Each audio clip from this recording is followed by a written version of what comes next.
frugal man, and... Johnny Dollar. Johnny, this is George Reed. Well, nice to hear from you, George. Especially when I have no assignment. That's fine. What's fine about it? No expense account to pay. It means how do I keep the wolf from the door?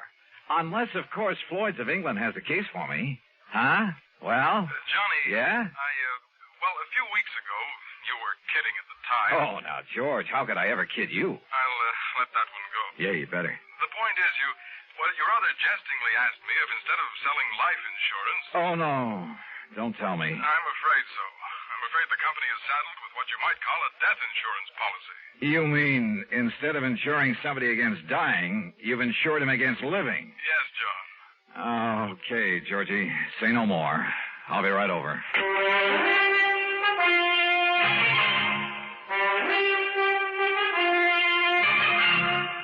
Bob Bailey in the exciting adventures of the man with the action-packed expense account.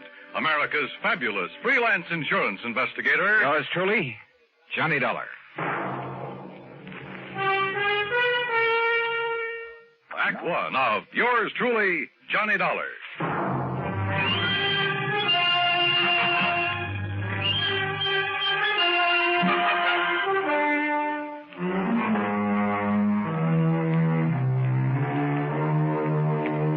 Expense account submitted by Special Investigator Johnny Dollar to Floyd's of England, American Office, Hartford, Connecticut.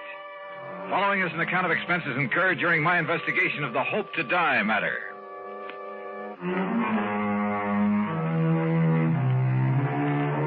Expense account item 1, $1.10 taxi from my apartment to George Reed's office, where I found him pacing the floor and wearing an even more worried expression than usual. And believe me, that's something. This thing has me so riled up, Johnny, I can hardly see straight. Well, you should have known better than to issue a policy like that, George. It was Harry Baxter. Baxter? He filled in here for me while I was on vacation. I should have known better. What'd he do? Sell a lot of policies that you shouldn't have to handle? No, just this one. And I swear I don't understand it. He, of all people. All right, you said on the phone that it was kind of life insurance in reverse. That's exactly what it is. Explain, please. Well, usually, of course, we pay the face value of a policy when the insured dies. Right. In this case, however, the company will have to pay the $250,000 that the insured doesn't die. $250,000? Yes. How under the sun could a man be crazy enough to issue a policy like that? John, you know how it is. The company prides itself on the fact we'll insure anything. Not only life and property and health and so on, but the voice of a singer, the feet of a dancer, hands of a pianist, even the dimples on the knees of a chorus girl. Yeah, and singing mice, an old alley cat, a sick whale. Of course, I can't say that Harry wasn't in position to do it, but... Johnny, you've got to help me. First, you better tell me who and why and what it's all about. That's just the trouble. I don't know. Well, in that case... You don't know? I only got back here to the office this morning. I found our copy of the policy lying here on my desk. But if you don't even... Oh, look, I've handled some pretty screwy cases for you, George. Yes, but they've all finally made sense one way or the other. And, Johnny, we have paid you some very nice fees. You can't deny that. George. Tell me, have I ever questioned your expense accounts? But death insurance, it doesn't make sense. Have I? Insuring somebody against living. Have I? I'm sorry, but this time the answer is no. Listen, if you take this on, I'll okay your expense account without even reading it. Death insurance. Expense account unlimited. Johnny?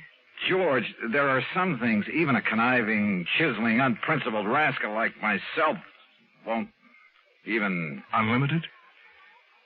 Johnny? Okay, George, I'll take it. Act two of yours truly, Johnny Dollar, in a moment. And now, Act two of yours truly, Johnny Dollar, and the Hope to Die matter. Floyd's of England insure anything. At least that was their boast. And now it looked as though it had finally backfired on them. Because somebody in the organization, some character named Harry Baxter, had issued not life, but death insurance. If it hadn't been for my friendship for George Reed, well, plus his promise of unlimited expense account, I'd have thrown the whole problem right back into his face, as it was. Thanks, Johnny, from the bottom of my heart. I'll never forget you for this. Believe me, George, I'll never forget you for this. And if you can get us off the hook... All I can do is try, so come on, give me the dope on it. Yes. Now, here. The name of the insured is Miss Mary Ellen Markham. Yeah, I got it. Where does she live? 514 East 52nd Street, New York City. Pretty fancy address. Yes. Okay. Now tell me why this Mary Ellen has insured herself against living. Well, that's the point, Johnny. She hasn't. Well, now, wait a minute. Albert Schwinner has. You mean somebody else took out this policy on her life? Or rather death? Yes. Holy. Well, what is this guy, a professional gunsel who's going to wipe her out and then collect? I suppose he's the beneficiary, too. Yes, he is. Oh, fine. Well, come on, who is it? I don't know. As I told you, the policy was lying here on my desk when I got back this morning. I do know this much about him. It's Dr. Albert Schwinner. Doctor? What kind? Well, those are the things you've got to find out. Who he is, what he is, why he's bought insurance against this woman's living beyond November 10th. The 10th? Well, that's only a few days from now. Oh, George, this gets worse and worse. Oh, if only Harry Baxter hadn't issued that policy. But he has. Oh, boy, you sure picked a dilly to fill in for you while you were away. Picked him? What else could I do? After all, he never did anything like this before. You've known him before? Are you serious? Of course I have. Why, Harry Baxter... All right, now look, time's a-wasting and we haven't got much of it. I take it you want me to see if I can find some legal grounds for canceling this policy. Yes, immediately. Now, have you got an address on the beneficiary, this Dr. Schwinner? No, I've been so upset about this whole thing, I haven't even looked. And let me see. According to this, he lives at... What's the matter?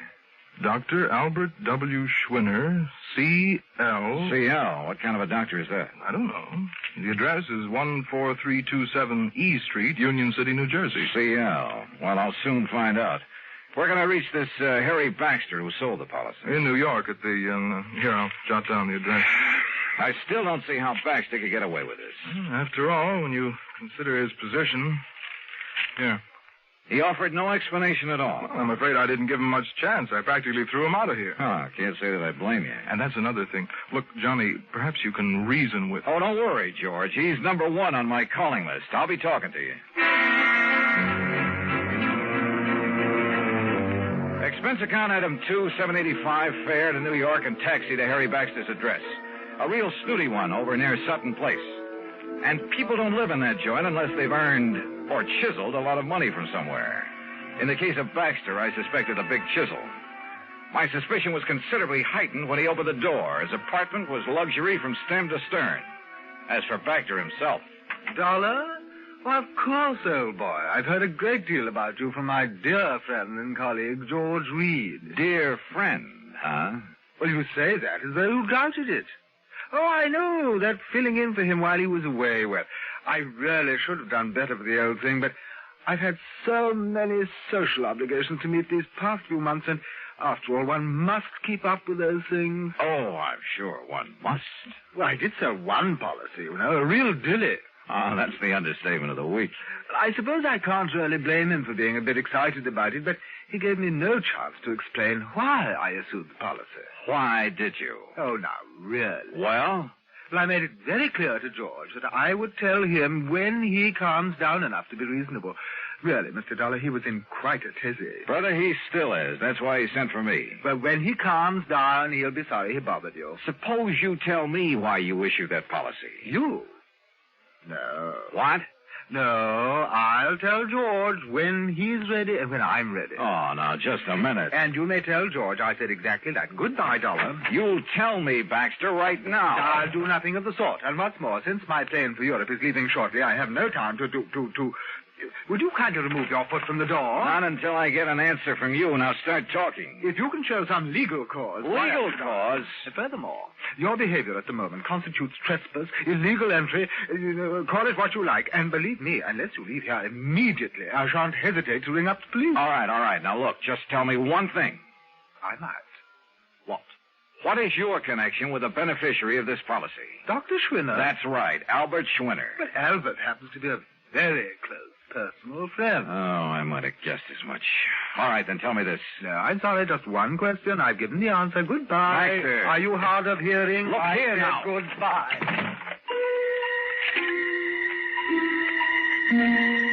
Well, there was no point in trying to batter down the door of Harry Baxter's apartment, so I left. Downstairs in the lobby, I put in a phone call. That's item 3, 55 cents to George Reed's office in Hartford. I'm sorry, Mr. Dollar, but he seems to have stepped out for a few minutes. Oh, well, then please tell him when he gets back that I want a complete rundown on Harry Baxter. Well, that shouldn't be difficult. Right. Having hired him, George shouldn't have much trouble getting that for me. Well, that isn't what I meant, Mr. Dollar. As a matter of fact, I think I can tell you just about Now, as let much. George do it. I'll call him back.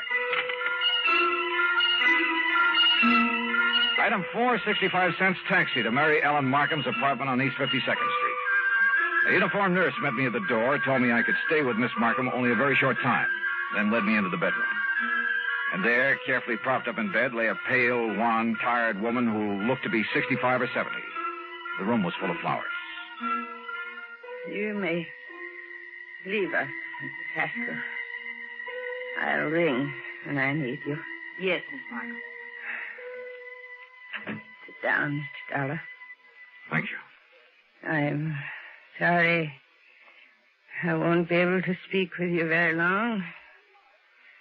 But as you can see... Yes, I can, of course. I'll get right to the point. You must know, I'm sure, that someone has just taken out a policy on your... Well, an insurance policy on you. Yes. This is so smart. And so helpful with Harry Baxter. Oh. You see, I am suffering from a rare, incurable disease of the blood. I'm sorry. I don't have long to live. A few days, perhaps. A few weeks at the most. Excuse me. This is such an effort. Well, you're getting the best of care, I trust. Yes. It's the very best. Now, what do you wish to know? You know a Dr. Albert Schwinner, don't you? I've known Albert for many years. We've been great friends. Then why does he take out a policy that indicates he hopes that you'll die? Hopes? I'll die? Yes.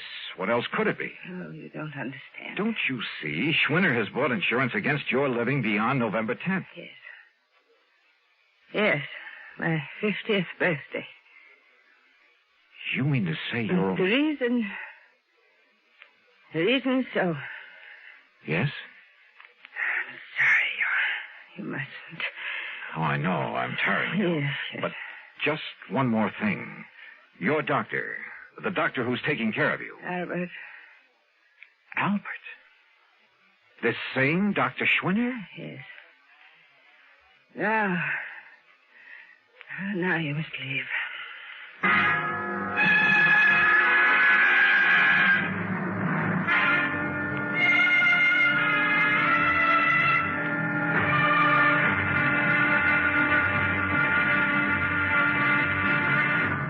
Act 3 of yours truly, Johnny Dollar, in a moment. Now, Act 3 of yours truly, Johnny Dollar, and the Hope to Die matter.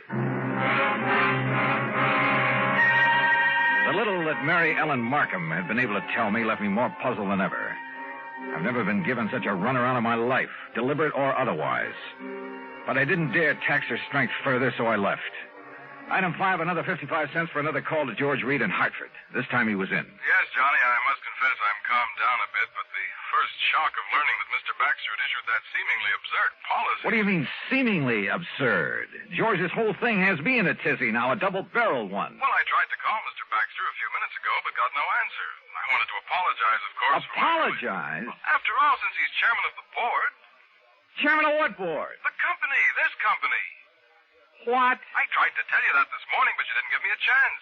Harry Baxter is also the majority stockholder. Oh, brother. In any event, as I'm sure you can see, he must have had some good reason for that policy, and as soon as I can get him by phone... You won't. What? He just left for Europe. Where? I don't know, and right now I don't care. But if I can't contact him, Johnny, I don't dare cancel this policy until I've talked to him. And if Miss Markham should die before the 10th... Yeah, 250 G's. You've got to carry on. Would you like to tell me how? If Mary Ellen Markham dies on or before November 10th, Floyd's of England pays Dr. Albert Schwinner $250,000 on a policy taken out by him. And he is her doctor with her life in his hands. And if there isn't something wrong with that setup, expense account item $8 for a taxi to Schwinner's address in Union City, New Jersey. And there at last I learned what the CL meant behind his name. It was an abbreviation, for this was the Albert Schwinner Clinic, devoted to the study of rare diseases of the blood. But Schwinner wasn't there. He'd gone to New York to see Miss Markham. Item 7, $10 even for a fast taxi ride back there to Manhattan. As the nurse led me into the unfortunate woman's apartment, he was just coming out of the bedroom door. Oh, Dr. Schwinner, this is Mr. Johnny Dollar. Oh, Mr. Dollar, Harry Baxter told me I might expect you. Oh, he did, huh? Yes, he phoned me just before his plane took off for Europe. Pretty smart. You're an insurance investigator, aren't you? That is right. Oh, you may go in to see Miss Markham now, Mrs. Haskell. Very well, Doctor. How is Miss Markham, Doctor? Much better, thank God. Oh, why do you say that? What? If she dies before this week is out, you stand to collect a cool $250,000, don't you? I? No, the clinic. Isn't that the same thing? Hardly. Sit down, Mr. Dollar. Now, you're concerned about the rather unorthodox insurance policy that Mr. Baxter issued. I certainly am. I think you better let me tell you the reason for it. I think you'd better.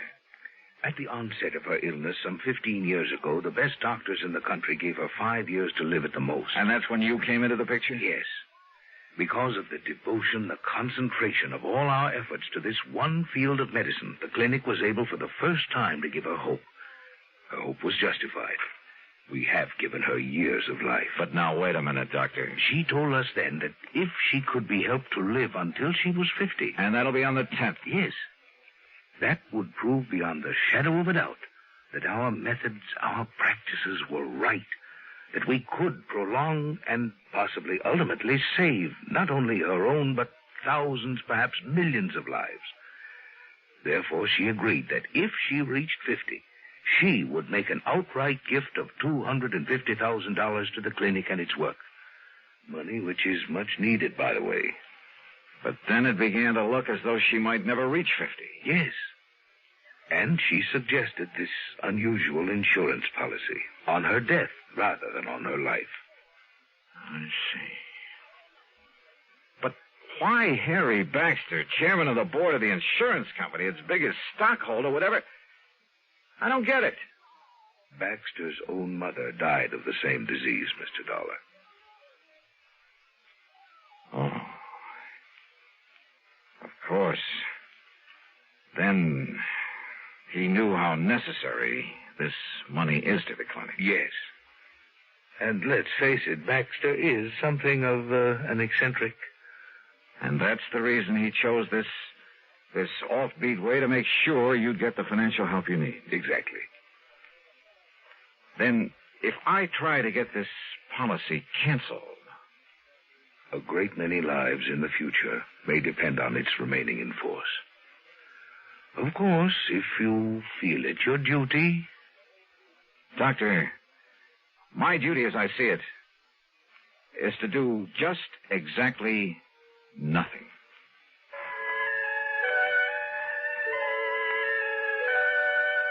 Mary Ellen Markham did live to see 50, but only for a few days. Just long enough to make her gift to the clinic. Harry Baxter and the company? Well, Harry came back from Europe, and he said he found some, quote, mistake, unquote, in the policy that requires the company to pay off on it anyway. Eccentric? We should have more of them like that. Expense account total? Are you kidding? Yours truly, Johnny Dollar.